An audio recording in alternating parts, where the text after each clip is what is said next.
السلام علیکم ورحمۃ اللہ وبرکاتہ۔ الحمد للہ رب العالمین والصلاة والسلام علی رسولہ الکریم وعلی آلہ وصحبہ اجمعین وبعد۔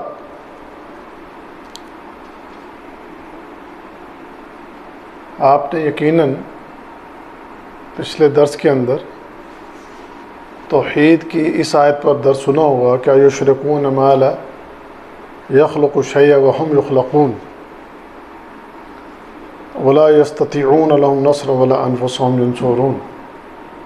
اسی آیت پر شاید پچھلے شیخ طیب صاحب نے میرے خیال میں کیا ہوگا درس، اسی پر میں چند ایک چیزیں آپ کے سامنے رکھنا چاہوں گا۔ اس آیت میں اللہ تعالیٰ نے شرک کرنے والوں کو ایک بڑے ہی آسان انداز میں یہ بات ان کے سامنے رکھی ہے کہ آپ لوگ کس کو اللہ کا شریک بنا رہے ہو؟ جنہیں تم اللہ کا شریک بنا رہے ہو، ذرا ان کی حیثیت اور ان کا جو مقام ہے پہلے اس کو دیکھ لو۔ ایشرکون، کیا تم ان کو شریک بنا رہے ہو ما لا یخلق شیئا وهم یخلقون، کہ انہوں نے کوئی چیز بھی تخلیق نہیں کی بلکہ وہ تو خود تخلیق کیے گئے۔ کیا بنایا انہوں نے؟ کوئی اس پوری کائنات کے اندر جو اللہ تعالیٰ کی بنائی ہوئی چیزیں ہیں ان میں سے کوئی ایک سنگل مثال کو دے سکتا ہے؟ کوئی ایک سنگل مثال؟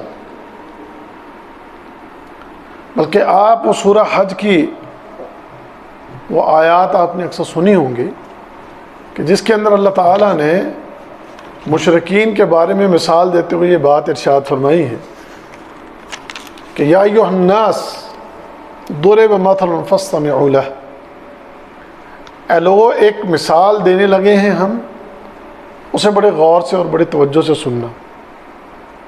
ان الذین تدعون من دون اللہ،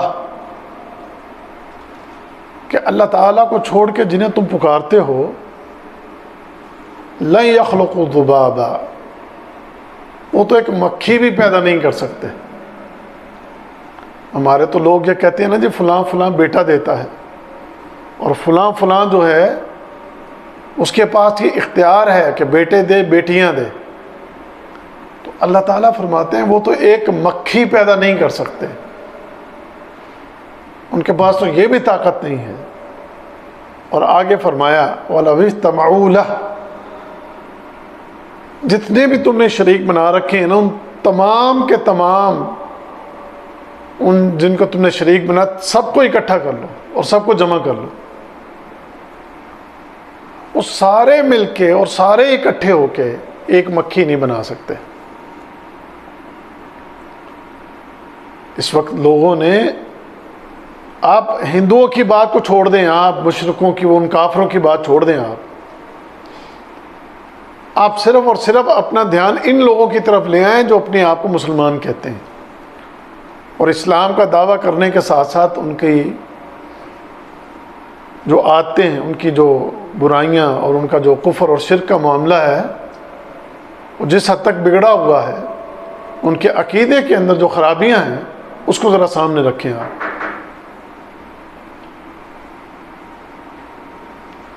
دروازہ تھوڑا سا کھول دیں آپ، کہ جن کے عقائد اسلام کے دعوے کے ساتھ ان کے عقائد میں جو بگاڑ ہے، کہتے ہیں مسلمان ہیں لیکن اسلام کے اس دعوے کے ساتھ ساتھ وہ غیر اللہ کو وہ مقام دے دیتے ہیں کہ جو مقام اور جو مرتبہ ہمارے اللہ کا ہے، جو طاقت، جو قوت اور جو قدرت ہمارے اللہ کی ہے، وہ غیر اللہ کے بارے میں وہ عقائد بیان کرنا اور وہ عقائد اپنے دل و دماغ میں رکھنا۔ اب ان کے بارے میں کہ جن کا یہ نظریہ اور جن کی یہ سوچ اور فکر ہے، ہم ان کے بارے میں یہ بات کرتے ہیں کہ یہ ذرا فکر کریں اور غور کریں اور اس بات میں ذرا تدبر کریں کہ جنہیں انہوں نے یہ نام دے رکھے ہیں کہ فلاں غوث ہے، فلاں داتا ہے، فلاں غریب نواز ہے، فلاں مشکل کشا ہے، فلاں حاجت روا ہے. اب یہ نام کنہوں نے دے رکھے ہیں؟ میں ہندوؤں کی بات نہیں کر رہا، میں مجوسیوں کی بات نہیں کر رہا، میں کوئی عیسائیوں کی، یہودیوں کی بات نہیں کر رہا، میں ان کی بات کر رہا ہوں جو اپنے آپ کو مسلمان کہتے ہیں. انہوں نے غیر اللہ کو یہ نام دے رکھے ہیں کہ جی لاہور کے اندر فلاں ہے، پاک پتن میں فلاں ہے، ملتان میں فلاں ہے، مری میں فلاں ہے، دلی میں فلاں ہے، اجمیر میں فلاں ہے، فلاں فلاں یہ شہر، فلاں فلاں سرکار، اور فلاں فلاں ان کے دربار، اور فلاں فلاں یہ ان کے نام. کیا کرتے ہیں؟ کہتے جی کہ یہ ہماری مشکلیں دور کرتے ہیں، یہ ہمیں بیٹے دیتے ہیں، یہ ہماری بگڑی سنوارتے ہیں. لیکن اللہ تعالیٰ فرماتے ہیں کہ جن کو تم یہ سارے سٹیٹس دے رہے ہو اور یہ نام دے رہے ہو اور اللہ کے شریک بنا رہے ہو، اگر ان تمام کو تم جمع کر لو اور اکٹھا کر لو اور ان سے کہو کہ اکٹھے ہو کے ایک مکھی بنا لیں، صرف ایک مکھی، تو ایک مکھی بھی تخلیق نہیں کر سکتے.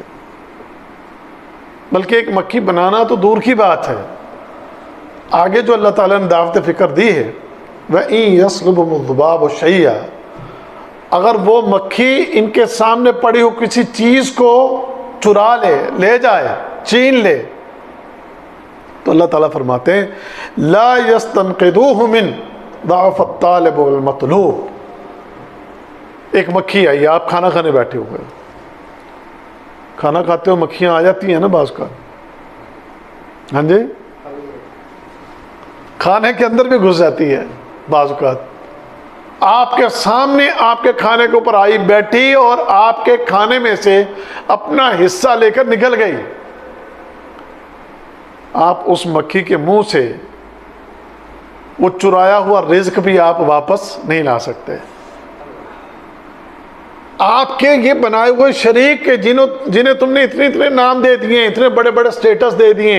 یار یہ کوئی چھوٹا سا سٹیٹس ہے، کہتے ہیں فلاں غوث اعظم، عبد القادر جیلانی رحمہ اللہ کو کہتے ہیں یہ غوث اعظم، کہ جس کے سامنے تم جو فریاد کرو گے نا،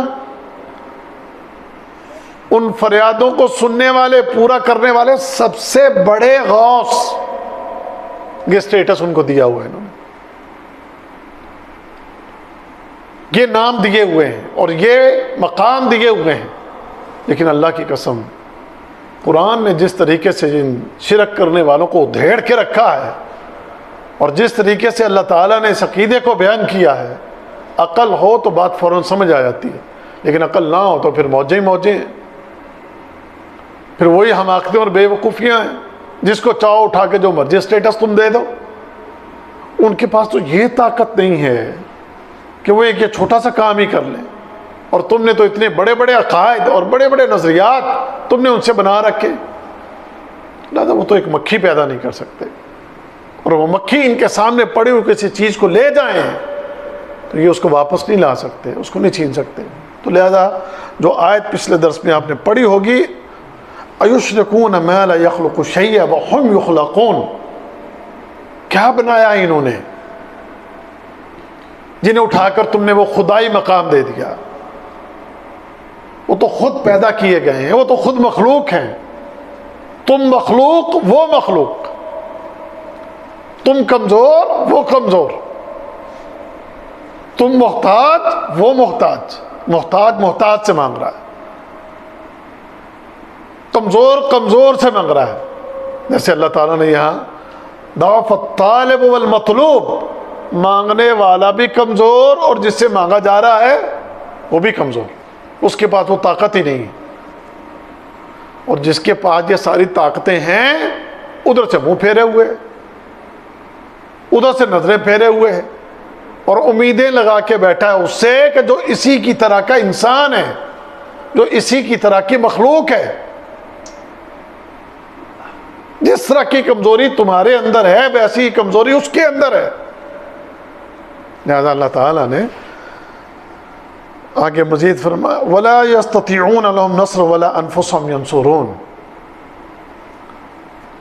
تم یہ سمجھتے ہو کہ یہ تمہاری مدد کریں گے، وہ تمہاری مدد کیا کریں گے؟ اللہ تعالیٰ کہتے ہیں وہ تو اپنی مدد نہیں کر سکتے، تمہاری مدد کیا کریں گے؟ وہ تمہاری مشکل کشائی اور حاجت روائی کیسے کریں گے کہ جو خود کمزور ہے اور وہ خود اپنی مدد کرنے پر قادر نہیں ہے، تمہاری مدد کیسے کر دیں گے؟ آپ کے بڑے بڑے نام لے لو، کیا ان کی اپنی زندگیوں میں تنگیاں، مصیبتیں، پریشانیاں، تکلیفیں نہیں آئیں؟ کیا انہوں نے دکھ، تکلیفیں، بیماریاں، پریشانیاں، لوگوں کی موت، پیاروں کی موت، بیٹوں کی موت، عزیزوں کی موت، انہوں نے اپنی آنکھوں سے اپنے سامنے دیکھا نہیں ہے سب کچھ؟ کیا وہ اس بات پر قادر تھے کہ وہ اپنی اس اذیت، تکلیف اور پریشانی کو اپنے آپ سے دور کر سکیں؟ جب وہ یہ اپنی تکلیفیں دور کرنے پر طاقت اور قدرت نہیں رکھتے تھے تو اللہ کے بندو تمہاری وہ تکلیفیں، اذیتیں، پریشانیاں کیسے دور کر سکتے ہیں؟ اس روئے زمین پر آنے والی مخلوق اور اس مخلوق میں سب سے اعلیٰ اور بلند محمد رسول اللہ صلی اللہ علیہ وسلم، آپ نے کتنے دکھ دیکھے ہیں، آپ نے کتنی تنگیاں اور پریشانیاں دیکھی ہیں، حتیٰ کہ بھوک کی وجہ سے آپ کو اپنے جسم پر، اپنے پیٹ پر آپ کو پتھر باندھنے پڑے۔ لوگوں نے ایک پتھر باندھا، آپ نے 2 پتھر باندھے۔ آپ بیمار ہوتے تھے، آپ پریشان بھی ہوتے تھے، آپ کے اوپر تنگی کے زمانے بھی آتے تھے، آپ کے اوپر پریشانیوں کے پہاڑ بھی ٹوٹے ہیں، آپ آرام بھی کرتے تھے، آپ کو نیند بھی آتی تھی، آپ کو بخار بھی چڑھتا تھا۔ دنیا کے اندر جو تمہیں تکلیفیں، اذیتیں، پریشانیاں آتی ہیں اس سے زیادہ محمد کریم صلی اللہ علیہ وسلم کو آزمائشیں آئی ہیں، پریشانیاں آئی ہیں، تنگیاں آئی ہیں۔ اب مجھے یہ بتاؤ کہ جو خود ایسے حالات سے گزرا ہو، اب آپ اس کو یہ مقام دے دیں کہ یہ خدا کے مقام کو پہنچ چکے ہیں؟ ان کا سٹیٹس اور مقام وہ ہے جو ہمارے اللہ کا ہے؟ نہیں، یہ نہیں ہو سکتا۔ اللہ کے مقام کو کوئی نہیں پہنچ سکتا۔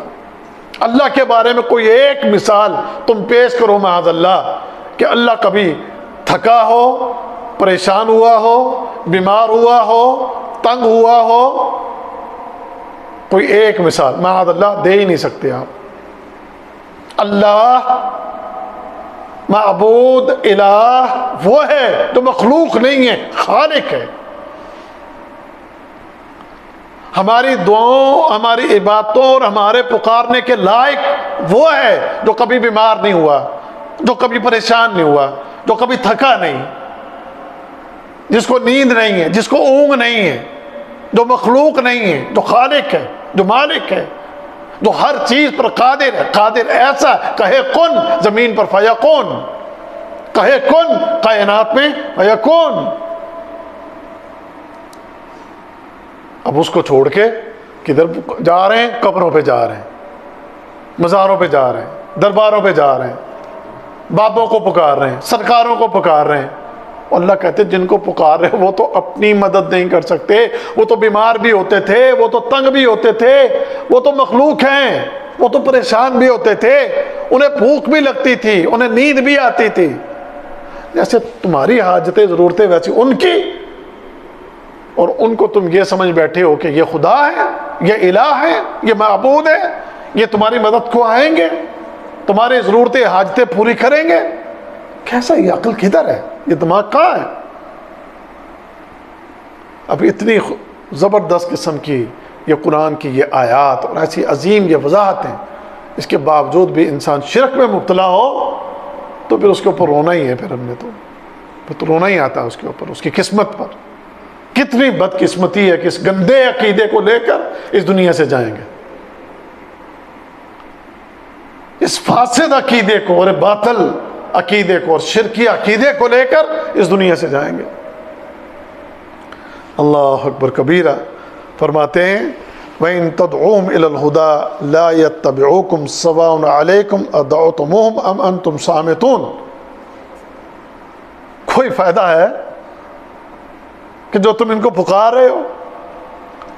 برابر ہے تم ان کو پکارو، نہ پکارو، پکارو یا خاموش رہو، وہ تمہاری پکار سننے والے نہیں ہیں، تمہاری کو مدد کرنے والے نہیں ہیں، تمہارے کسی کام آنے والے نہیں ہیں، بلکہ اللہ تعالیٰ نے آگے جو بات فرما دی، فرمایا ان الذین تدعون من دون اللہ عباد امثالکم، اور جن کو تم اللہ کو چھوڑ کر پکار رہے ہو وہ تو تمہاری طرح کے ہی عباد ہیں، تمہاری طرح کے بندے، تمہاری طرح کے انسان، تمہاری طرح مخلوق۔ اب کچھ لوگ ایک بات کہتے ہیں، او نہیں جی نہیں، وہ آیات وہ مشرکین مکہ کے لیے آئی ہیں کیونکہ وہ بتوں کو پکارتے تھے، ہم بتوں کو نہیں پکارتے، ہم جی علی حجویری کو پکارتے ہیں، ہم جی عبد القادر کو پکارتے ہیں، ہم جی فلاں بابے کو پکارتے ہیں۔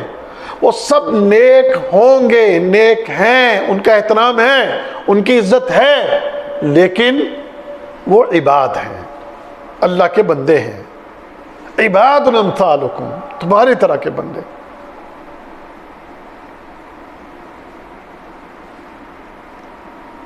ان کا پکارنا بتوں کو ٹھیک بالکل، لیکن ذرا کبھی ان سے پوچھ لیں آپ، وہ جن کے بت بنائے ہوئے ہیں انہوں نے، ان کے پیچھے نظریہ کیا تھا کہ یہ ہمارے فلاں حبل وہ جو گزرے ہیں یہ ان کا بت ہے، یہ لات اور منات کا بت ہے۔ کون ہے؟ نیک بزرگ ہمارے لات وہ گزرے ہیں، یہ ان کا بت ہے، یہ ان کی تشبیہ، ان کی شبیہ ہے۔ ہم نے ان کی جناب یہ شکلیں بنائی ہوئی ہیں، ہم ان کو اصل میں ہم ان کو پکار رہے ہیں، یہ تو شبیہ ہے ان کی بس۔ تو پکار اصل میں وہ بھی بندوں کو رہے ہیں، ان کو پتہ ہے یہ پتھر ہے، ان کو پتہ ہے یہ ایک مورتی ہے، لیکن مورتی کے پیچھے ان کے نظریات میں کوئی ہستی ہے، کوئی شخصیت ہے، کوئی انسان ہے۔ آپ یار انڈیا میں رہتے ہو، یہاں چونکہ ہندو بھی رہتے ہیں یہاں پر، آپ کو پتہ ہی ہے، کئی بھی کچھ لڑکوں سے بات چیت ہو جاتی ہے، آپ ان ہندوؤں سے پوچھو نا یہ تم نے یہ جو بت بنا رکھا ہے اس کے پیچھے تمہارا نظریہ کیا ہے، وہ تمہیں بتائے گا اس کے پیچھے اصل میں کوئی شخصیت ہے۔ یہ تو مورتی میں نے خود اپنے ہاتھ سے بنائی ہے بھائی، یہ خود اپنے ہاتھ سے پتھر میں نے اس کو تراشا ہے، اصل میں یہ پتھر، یہ بت، یہ کسی شخصیت کی شبیہ ہے۔ ہم اس بت کو نہیں پکار رہے، کہتے ہیں ہم اس کے پیچھے چھپی اس ہستی کو پکار رہے ہیں۔ یار سمجھیں ذرا، عقل استعمال کریں، وہ یہ کر رہے ہیں اور تم کیا کر رہے ہو؟ تم قبر پہ جا کے کھڑے ہو جاتے ہو، تم قبر والے کو اپنے ذہن میں رکھ کر اور پکارتے ہو کہ جناب فلاں بابا، فلاں سرکار، فلاں حضرت۔ اللہ کہتے ہیں جن کو تم پکارے عباد امثالکم، یہ مثالیں صرف ان بتوں کو پکارنے والوں کے لیے نہیں ہیں، یہ مثالیں ان کے لیے ہیں کہ جو اپنی طرح کے بندوں کو پکار رہے ہیں، اپنی طرح کی مخلوق کو پکار رہے ہیں۔ مخلوقوں سے امید ہے اور خالق سے نا امید ہے، جو کچھ کر ہی نہیں سکتا اس سے امید ہے، اور جو سب کچھ کر سکتا ہے اس سے نا امید ہے۔ کتنی تعجب والی بات ہے، جو کچھ نہیں کر سکتا اس سے پوری امید ہے۔ جا کر دیکھو تم کتنے رش لگے ہوئے ہیں، مسجدیں ویران ہیں اور سرکاروں کے مزار آباد ہے۔ ہمارے وہاں پر لاہور والے سرکار کے، ان کے صرف وہاں پر جوتے رکھنے والے کروڑوں روپے کا سالانہ ٹھیکہ کرتے ہیں۔ کیوں؟ کیونکہ رش ہی بڑا ہے، ہجوم بڑا ہے، کروڑوں روپے کا ٹھیکہ ہوتا ہے سالوں، ایک سال کا کروڑوں روپے کا ٹھیکہ۔ اور کبھی آپ جائیں تو نوٹ گننے کے لیے جناب وہاں پر لائنیں لگی ہوتی ہیں، کبھی آپ ویڈیو دیکھیں یوٹیوب کے اوپر، جمعرات جمعہ کو غلے کھول کر وہ نوٹ گنتے ہیں، تو نوٹ گننے کے لیے جناب سینکڑوں بندوں کو بٹھانا پڑتا ہے وہ نوٹ گننے کے لیے۔ آپ جا کر دیکھ لو، جوتے سنبھالنے کے لیے جناب وہاں پر لوگ، وہاں پر ان کو ٹھیکے دیے ہوئے ہیں، اور بڑے بڑے جناب وہاں پر ان کے وہ سٹینڈ بنے ہوئے کہ جہاں پر وہ سٹور میں جوتے رکھتے ہیں، پیسے لیتے ہیں، کروڑوں کا ٹھیکہ ہوتا ہے، رش ہے۔ کیوں؟ لوگوں کو ساری امیدیں وہاں ایک حضرت سے۔ حضرت کہاں ہیں؟